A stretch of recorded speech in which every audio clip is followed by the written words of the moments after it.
Steve from the garden. Today I'm going to be trying something I have never done before, and that I'm going to be growing a highly invasive vegetable, and that is water spinach, also known as con xin tai, or something close to that in Chinese.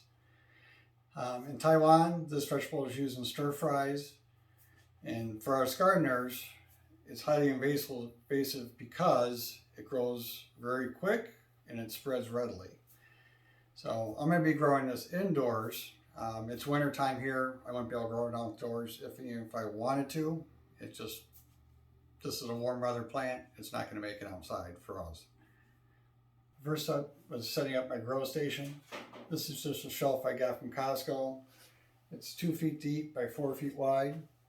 I have a pair of these LED fluorescent lights on here, along with a pair of LED purple lights on here.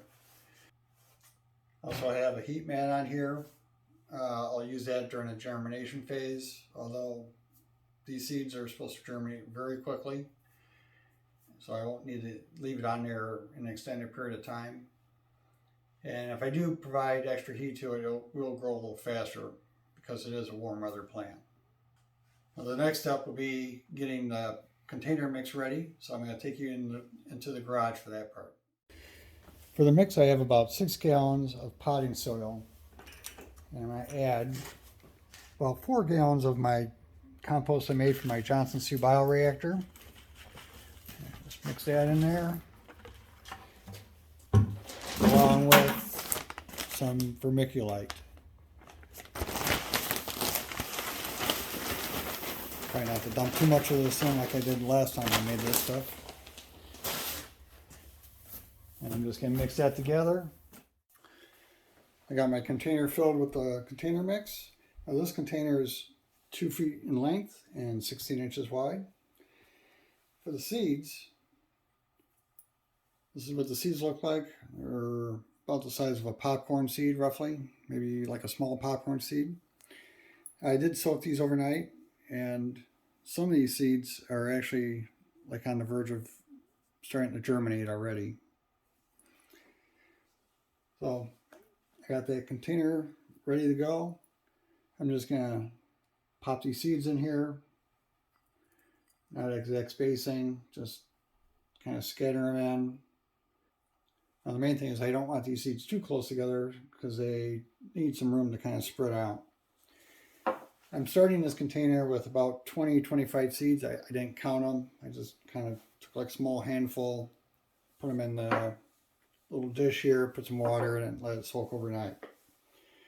So now that I've got the seeds in there, I'm just gonna cover this with a little bit of the extra mix versus, like sticking them into the ground further. This will raise the soil level up about to where I want it to be. We'll be able to get those started.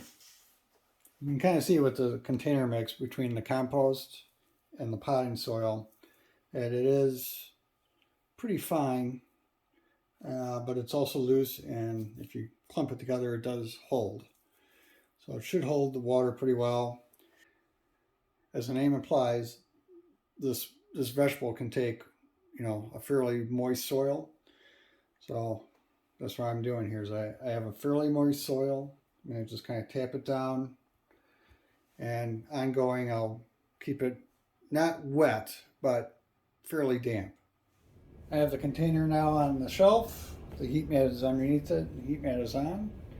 So I'm just going to cover this with the lid that came with the container and leave this on here for probably just overnight or maybe 2 days, just until I start seeing the seeds germinate and break the surface. It's been 10 days since I sowed the seeds, and most of them have come up now. Now I do have a gap in this area here and maybe right here that I will add some more seeds to. Overall though, it's coming along pretty well.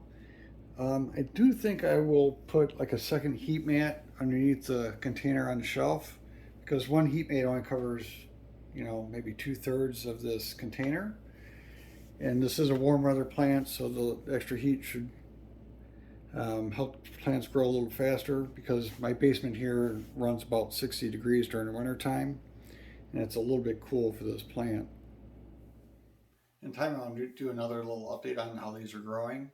Probably about the time I do the first harvest, and we'll see how they look. Until then, that's the end of this video. Hope you enjoyed, hope you got something out of it, and we'll see you on the next one.